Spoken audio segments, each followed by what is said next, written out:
America के Washington राज्य में एक गंभीर विमान दुर्घटना हुई, जिसमें यात्रियों से भरा एक यात्री विमान उड़ान भरने के कुछ ही समय बाद अचानक खराबी के कारण एक समुद्र तट पर गिरकर दुर्घटनाग्रस्त हो गया। विमान में सवार अधिकांश प्रमुख यात्री हादसे में मारे गए। केवल 5 यात्री चमत्कारिक रूप से जीवित बच पाए।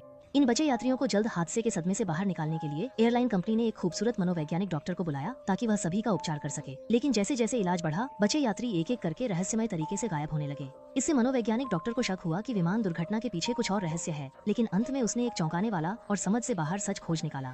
ये suspense thriller film air crash passenger, जिसका अंत अंदाजा लगाना मुश्किल है। मुख्य महिला किरदार वेई वेई, एक युवा खूबसूरत मनोवैज्ञानिक डॉक्टर। उस रात नींद में सोई वेई वेई एक डरावने सपने से जाग गई। उसने सपना देखा कि एक विमान समुद्र तट पर दुर्घटनाग्रस्त हो गया है और विमान के यात्री बुरी तरह घायल या मारे गए हैं। जागने के बाद वेई वेई को अपने बॉस और मेंटर का फोन आया।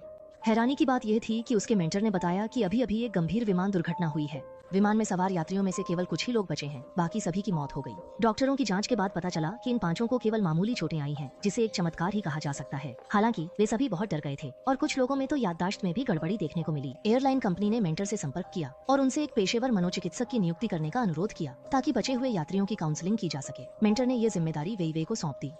अजीब बात ये थी कि यह दुर्घटना वेई वेई के सपने में देखी गई घटना से बेहद मिलती जुलती थी। वेई वेई हैरान होने का समय भी नहीं निकाल पाई और जल्दी अस्पताल पहुंच गई। जब वह वहां पहुंची तो सभी बचे हुए लोग थककर सो चुके थे। केवल मुख्य पात्र लाओ लुओ अभी भी हल्की नींद में था।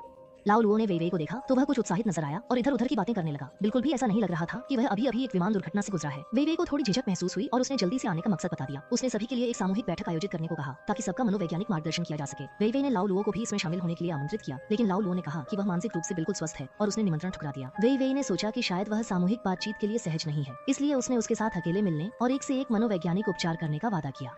जैसे ही वेई वेई विदा लेने की तैयारी कर रही थी, लाओ लुओ ने अचानक उसे रोक लिया और एक बहुत अजीब बात कही। तुम्हें अपनी बहन को जल्दी फोन कर लेना चाहिए ताकि किसी अनहोनी के समय पछतावा न रह जाए। वेई वेई के मन में हैरानी हुई क्योंकि उसकी सच में एक बहन है, लेकिन दोनों की स्वभाव बिल्कुल अलग है। पहले दोनों के बीच एक जबरदस्त झगड़ा भी हो चुका है और काफी समय से उनका कोई संपर्क नहीं हुआ था। लाओ लुओ की बातों में साफ तौर पर कोई इशारा था, लेकिन वेई वेई ने तो उसे पहले कभी देखा भी नहीं था। फिर वह कैसे जानता था कि उसकी एक बहन है? वेई वेई अपने मन में ढेर सारे सवाल लिए घर लौट आई।